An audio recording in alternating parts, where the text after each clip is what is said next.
entrepreneurship done in isolation is a really fast track to burnout. And just having a team, having other people be able to speak into your business and speak life back into you as a person was what I needed to keep going.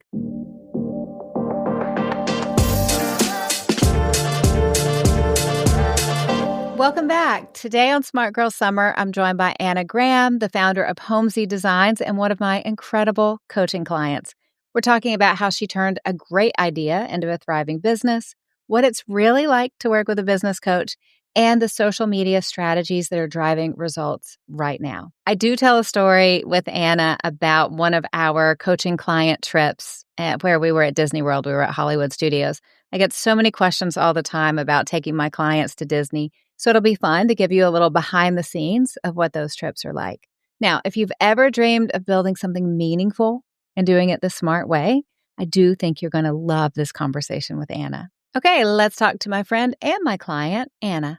Anna, I am so glad that you're here. When people ask you, what do you do for a living? How do you describe it? I run a virtual interior design company. So basically, we help take the hard work out of home decorating for clients all across the country. We leverage technology to create a custom design plan tailored to the client's needs, style, and budget. And we deliver it all virtually so they can shop it all online and install it in their house. So they have designer-backed confidence without the price tag. I have to say, as your business coach, your elevator pitch was on point, and it makes me really proud. Well done. Well done. Thank you. Now, our background, we go way back. I've been your coach for 5 or 6 years now. I'm not sure how long it's been. 2. Has it 2? Yeah. Okay, so we met 5 or 6 years ago at the speaking event. Okay. So that's where it is now. How did you go from seeing me speak to wanting to hire me as your business coach? So ironically, I had the idea for this business when you came to speak at our church. So I was on staff at the church. You were our guest speaker. Yeah. And I already had planned Homzie. And I just hadn't told anybody about it. And I actually remember you had invited one of your local coaching clients to come to the speaking event, and she was seated next to me. And she and I just got to chatting about her coaching experience with you. I didn't, cop to anything that I was starting a business. It was just an idea. I hadn't even legally formed it, but that always stuck out at me. And I really wanted a business coach who reflected my values and who approached business both from a wisdom perspective, having had years in the experience in the industry and in a variety of industries, and then somebody who came at it from a faith perspective was really important to me. I love that. And it's such a great example that as a service provider, you can never know what people are thinking. You can never rush them before they're ready. So that's 5 or 6 years ago for you. And then took you years before you reached out to me, because as you and I, we've only been working together a couple of years. So as this is the dream in your heart, when did you start Homzie? What did it look like in those early years? So I started it in 2019. So this is pre-COVID, which is important because everything I do is online. I always had the intention of creating a virtual remote company. And in those early days, I'm highly unqualified to be doing the job that I'm doing. So let me just say that. I do not have a formal interior design degree. I do not have a business degree. Yet here I am running a large, team of designers in something that I have no experience in. But I spent those early years just doing the work, being scrappy, pivoting, failing fast. It was a lot of that. And it was slow growth until it wasn't. What did you think in those early years? What was the smartest business decision you made, say, in the first 2 years? I think, and I did not go into it with this perspective. For some reason, I had this naive approach of like the business plan that I created on day one, that's it. And it's going to work. Very quickly, I changed that approach entirely and I just became curious. I did not become romantically attached to anything I was doing and just wanted to find out what was working and what was connecting and what was able to drive results. So the pricing that I had, the method I was serving people, all of those things changed because I was just pivoting quickly for what away from what wasn't working and towards what was. So it was just being scrappy and willing to change and not getting too tied down to one way of doing anything. That's so smart. So often clients will come to me and go, I saw this ad on Instagram and it's how to make a 12-month plan and then a 24-month plan and then a 3-year plan, a 5-year plan. And I really think I need that because that's what's going to make all the difference in my business. And I'm always like, no, it's not. It sounds good and it looks great on an Instagram ad. Fill in the blank, 24-month business plan. But it's a complete waste of your time. And people are always so sad to hear that it's a complete waste of time. We know what we want our businesses to do. We want our businesses to grow. We don't want to burn out in the process. But do we know what the world is going to look like in 12 months? Definitely not in 2025. Do we know exactly how we're going to do things in 3 years? Absolutely not. So I love that example that you have of going, I measured results and I pivoted and I changed things on the go. So those were the early years. How did you know it was time to hire a business coach to start scaling? Well, I think especially in the female entrepreneur space, it's pretty lonely. There's not a lot of people doing this in my circle of life, you know? And so there's not a lot of people who are tangible in my circle who I can reach out, who are doing what I'm doing or something close and be like, how are you solving this problem? And so it very quickly came that I was at the end of myself as to what I knew how to do, or I was at the end of the knowledge that I could acquire, feeling confident that it was tailored to my specific issue. So I really needed somebody inside of my business with me who was going to partner with me in helping me to evaluate the problems that I was having. They aren't necessarily new problems, but they were unique to me. And I didn't want a generalized answer anymore. I wanted somebody to be in it with me and be able to kind of help snap me out of it, as you have done now many times. And we could get on to that at some point. But somebody just to kind of correct me and be like, nope, don't do that. That's a mistake.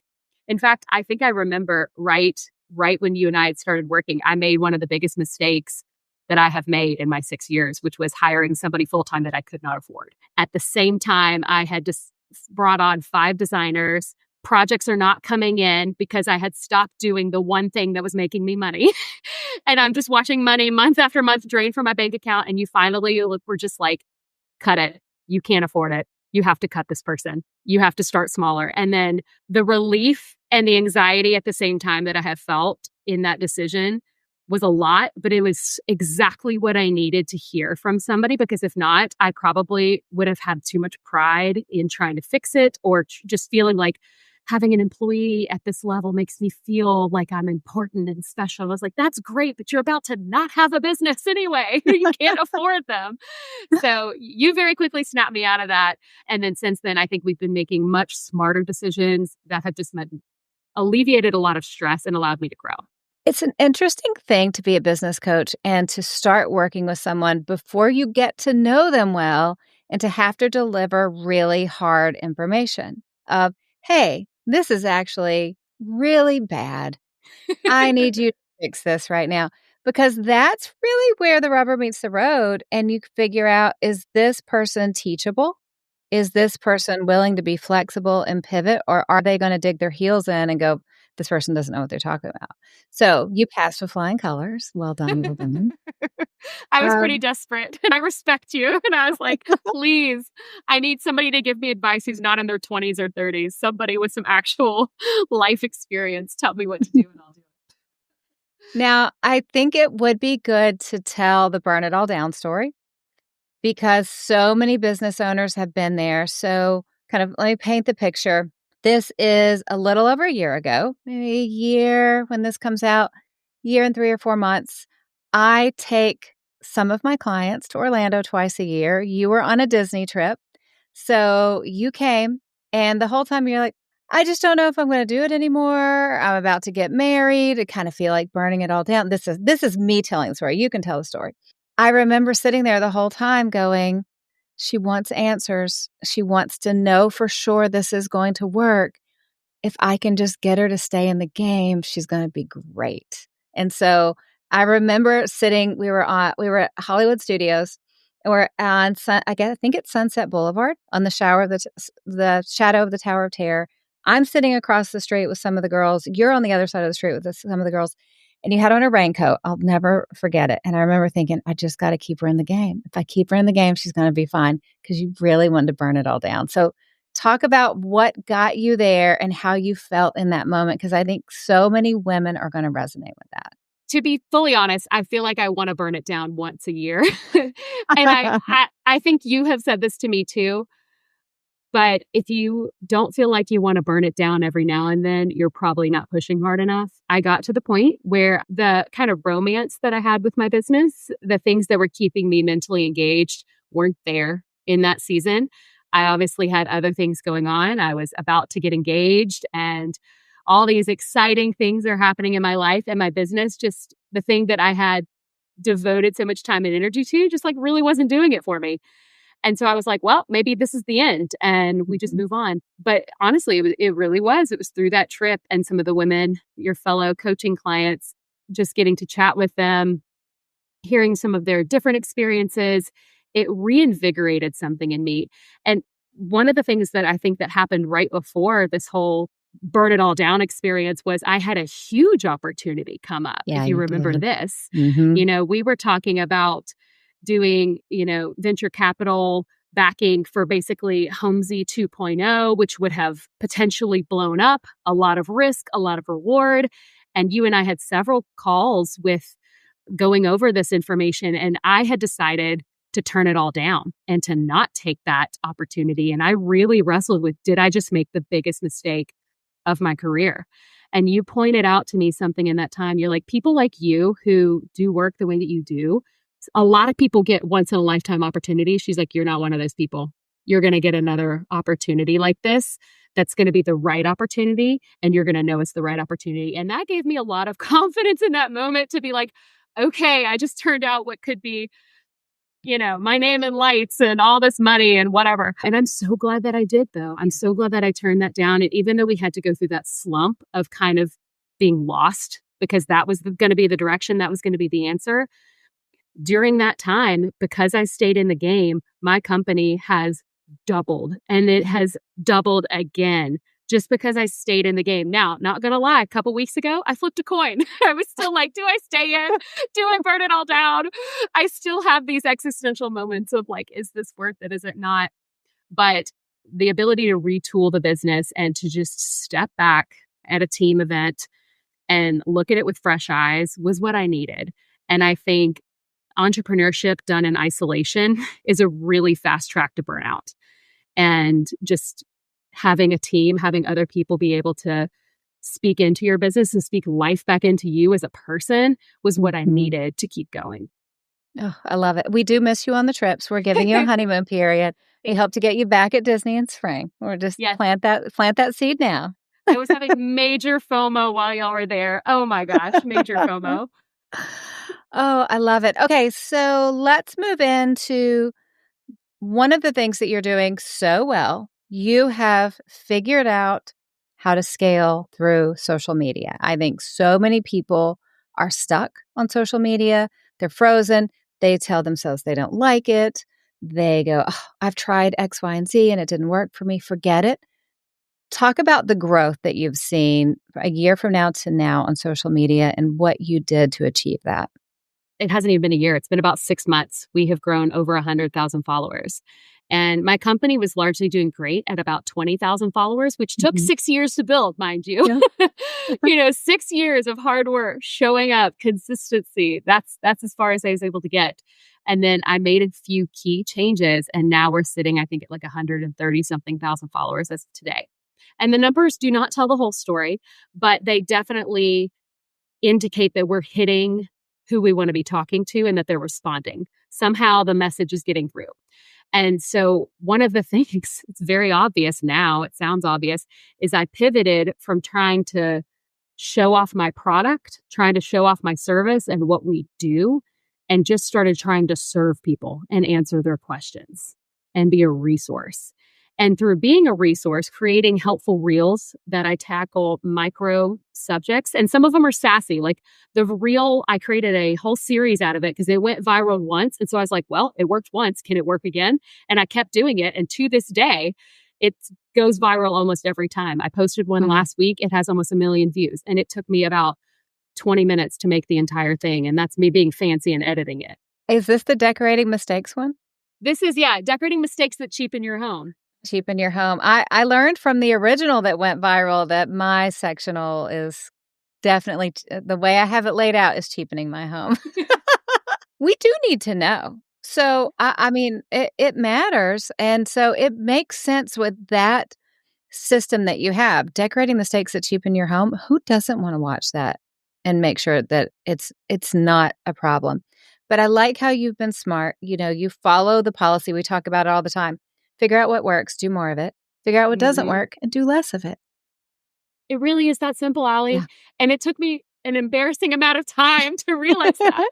But I think even in our coaching conversations, that's one of the questions. You're like, what's working right now? I'm like, well, this is working. And you're like, every time I even throw it out as an opportunity to stop doing it, you're like, no, it's working. Keep doing it.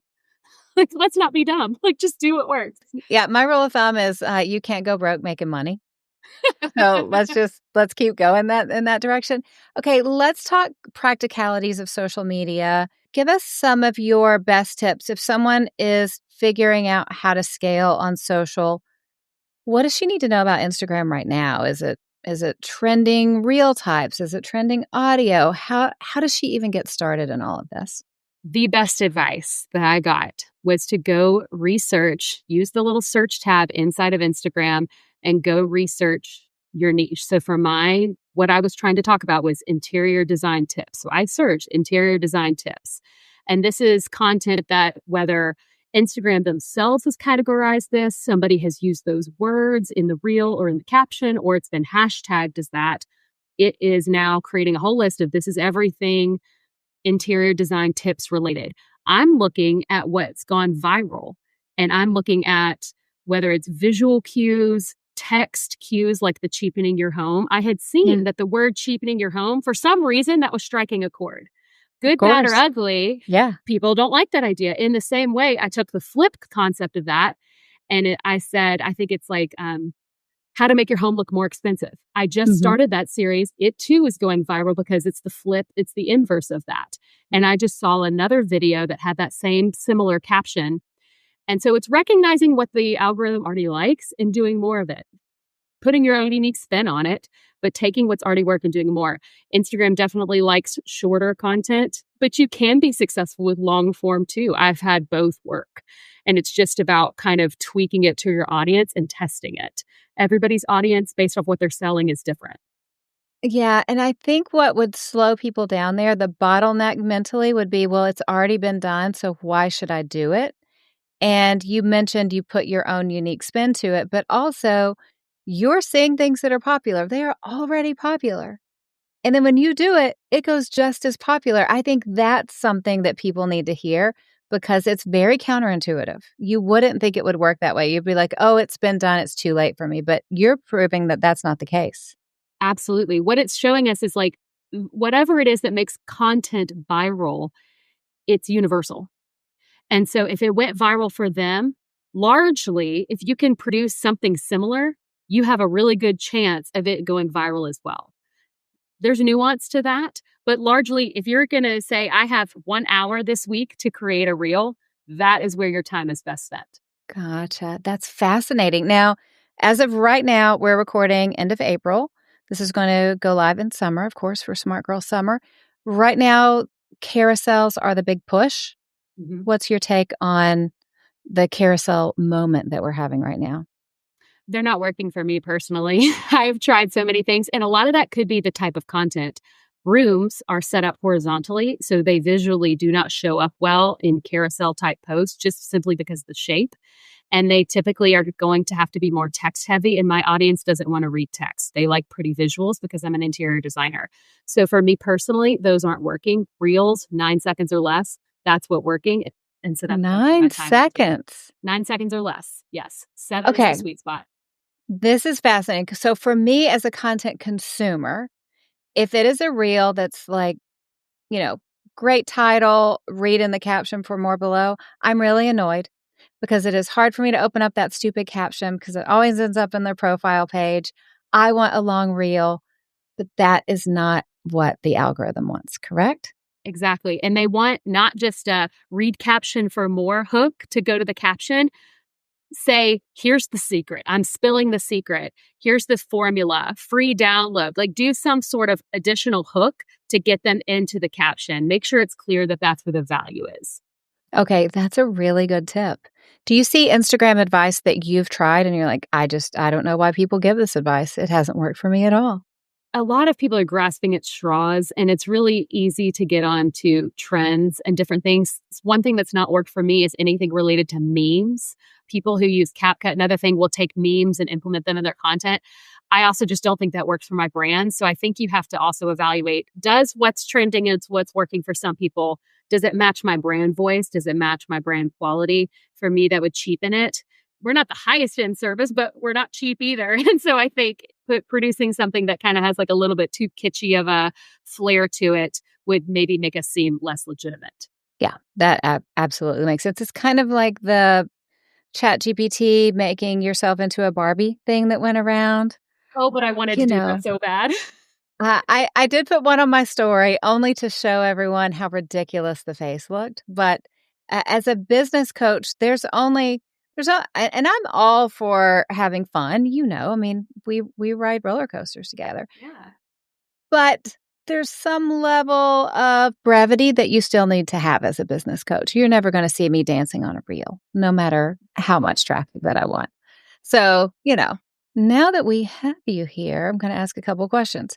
What do you feel like is the next big trend? We just got finished with millennial gray. What's coming next? Oh, fortune teller. Gosh, the world of interior design right now is insane. Everything is changing lightning fast. I frankly cannot keep up with the new design styles being rolled out every 5 minutes. The trend right now is we're going back to more traditional things. We're cottage core, Nancy Meyers vibe. We're seeing a lot of that. People have completely turned on Joanna Gaines and all of her farmhouse stuff. Like they are not about it. Yes. And interior designers are a part of that. But anything kind of farmhouse is being just rejected because in the same way that everybody painted their home gray, back like I did too in 2012 through 2014. Everybody in 2017, 18, 19 all had their homes done up in farmhouse style. And that has just become so standardized that the design world is rejecting it. So the biggest trend, if you want to do something right, if you want to do something that's going to have staying power versus hopping on the next big thing, and what I would recommend is stay true to you. Yeah. Do what works for you. If you like coastal like I do, I love the spa color vibes. Put that in your house. Do what you like to do. I still like a white kitchen. I know beige kitchens are all the rage right now. Those are not going to be the rage 15 years from now. They're not. And it's the same thing. Design goes through trends just like fashion goes through trends. And typically fashion will turn over faster than design will. But because of social media and Pinterest and influencers and all of us projecting what's cool, things are turning over a lot faster. So if I'm a consumer and I have a limited budget to put inside my house, I'm going to start with timeless things that have their root in classic design, classic architecture. And I'm going to do about 70% of my home in that. The last 30%, I'm going to have fun. I'm going to do what makes me happy and feel comfortable changing that out if and when trends change, if and when I want to change it. If 70% of it is timeless, play around with the last 30 versus trying to stay up to date with whatever's hot today. I love that. Well, I'm also the woman with very light yellow 2007 walls. So I'm just waiting for yellow to come back in style. Unfortunately, my very light, lovely yellow walls that I adore, pictures really read as a dark urine. It's very unfortunate. Yeah, it's bad. But failure is not a good color on wall. No, it's not good. On video, it's fine. In person, it's great. But you'll just never see a picture of me in my living room because it's really rough. Okay, give us 3 things that do cheapen our decorating and 3 things that elevate it.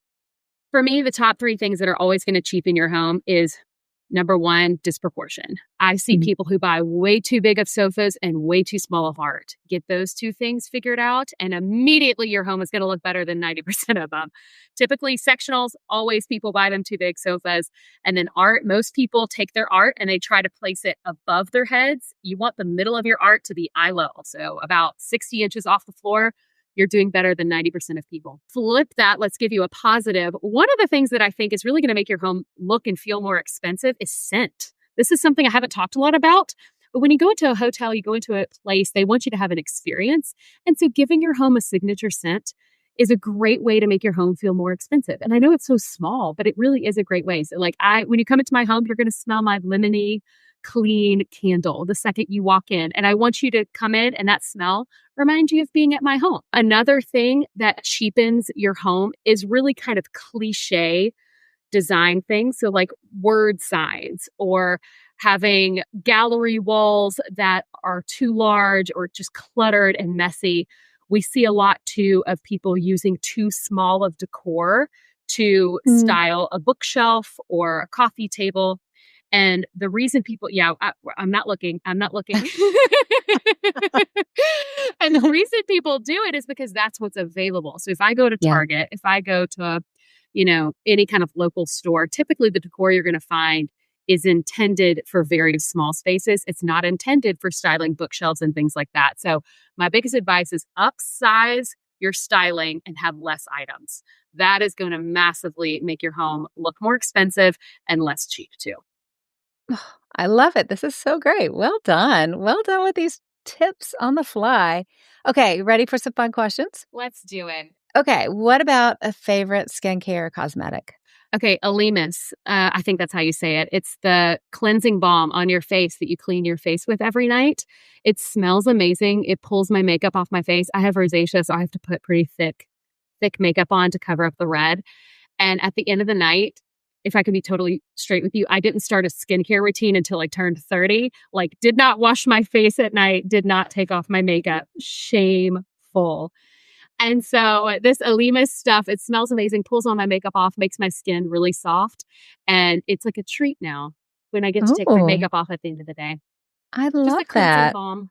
Yep. That's great. Okay, what about a TV show or movie? Something you've enjoyed lately? Sadly, my husband will not watch this with me, but The Mm. Traitors, it's on Peacock. I It's haven't even heard of it. okay. No. So if you've ever played the game with a group Mafia, where you have basically the good guys and the bad guys, and there's 3 traitors in this show, and everybody else is a faithful. And basically, you're trying to figure out who the traitors are. And there's this big round table every week, and they vote people out. And the one that's on Peacock is a lot of like celebrities. And I'm not a reality show person, but I am addicted to this show. It is the most exciting thing. It can end so many different ways. Sometimes the bad guys win. And that's so Oh, like they take all the wow. money. And so anyway, if you just want to binge something that has absolutely no value in your life but will make you happier, The Traitors. That makes me happy. We all need things like that. I was going to ask you favorite guilty pleasure, but I think it's The Traitors. It's The Traitors or it's the Dallas Cowboys cheerleaders making the team. I have watched that probably 18 times. If I could be a Dallas Cowboys cheerleader in another life, I would. I like this. I never knew this about you. The more I know. We could work on that with coaching, but that could take a little while. Yeah. I don't think I have quite the high kicks that they're looking for. Yeah. What about a favorite online tool or app? Something that's streamlining life for you or just making you happy? This is a very lame answer perhaps, but I just discovered that it could do this the other day. Me and ChatGPT can have full-on conversations while I'm driving. Yes. There's a Yes. mode where it will basically just talk to you versus creating the text. And so trying to flesh out an idea about creating a course that you and I actually about the other day. And so I'm driving to my haircut appointment and just me and my coworker ChatGPT are just having a conversation like, what would the projections be if I could, out to my audience, what good, better, best results? Talk me through that. And then they're just voice talking back to me. And it was the greatest thing. It's like having a coworker. I do that on my walks in the neighborhood. I'm sure the neighbors think I'm on the phone with someone, but that's how I map out ideas for my next book. Like, I think this could be an interesting story. I'd like to make this point. Can you go find research to support this point? Is there research saying that this isn't true? So, and we just go back and forth brainstorming ideas. It's so fun. I love it. It's like having the person that I really want to converse with in the room with me. Exactly. Okay, if someone says, you know what? I do want to upgrade my room. I want to make my kitchen beautiful. I want to make my living room beautiful. I want to change my house. Give us a pitch on why they should work with you and what it looks like to get in touch. Why you should work with us, it's basically our goal is to take all of the hard work out of home decorating. So all of those questions that leave you stuck, the decision paralysis that often leaves people completely incapable of getting their space done and decorated, the husband whose opinion you think doesn't matter until it does, and somehow you have to tell them, yes, let's spend thousands of dollars on this. We can kind of come in as your best friend in the design world in a really affordable way and help make quality decisions. So you're not going to, did you order the wrong size? You're not going to make those types of mistakes. We're going to be able to take your style, even if you don't know what your style is. We're going to work with you to interpret that because most people don't know what their style is.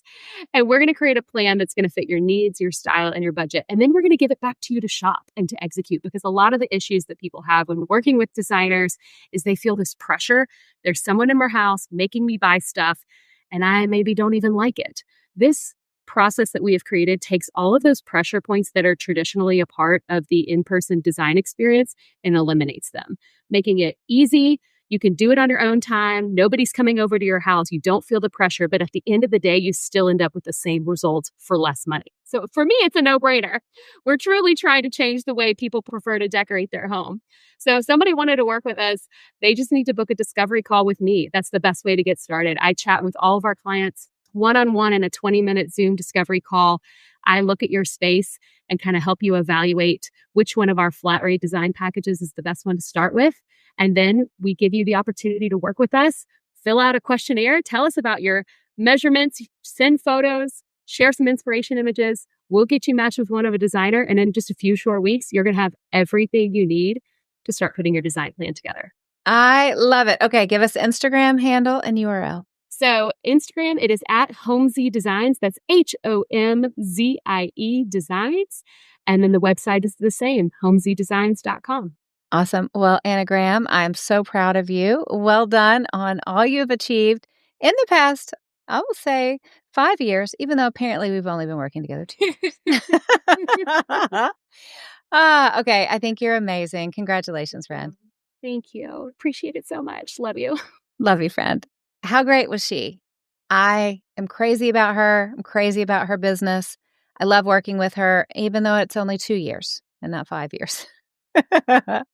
You know what else I love? I love that you're here. Thank you for investing in yourself. Thank you for gaining a little bit of wisdom and a little bit of knowledge all the time. You are here getting stronger. You're learning, you're growing, and you're building a healthier, more joyful life one step at a time. Let me remind you, you're stronger than you think. You're smarter than you give yourself credit for, and braver than you feel in the hard moments. And the best part is you're just getting started. If you were listening today and there's something in your life that you're like, forget it, I want to burn it all down, let this conversation be a message for you. Because the truth is you're capable of incredible things because the Spirit of God lives in you. The dreams in your heart aren't there by accident. God placed them there, and He will give you everything you need to live them out. It's my joy to get to coach you, to cheer you on, and remind you that with God, you have what it takes. So keep stepping up, keep showing up and loving well, because you know the truth. You can't break a woman who gets her strength from God. I hope you have a great day, and I'll talk to you again soon. I have to scratch my nose.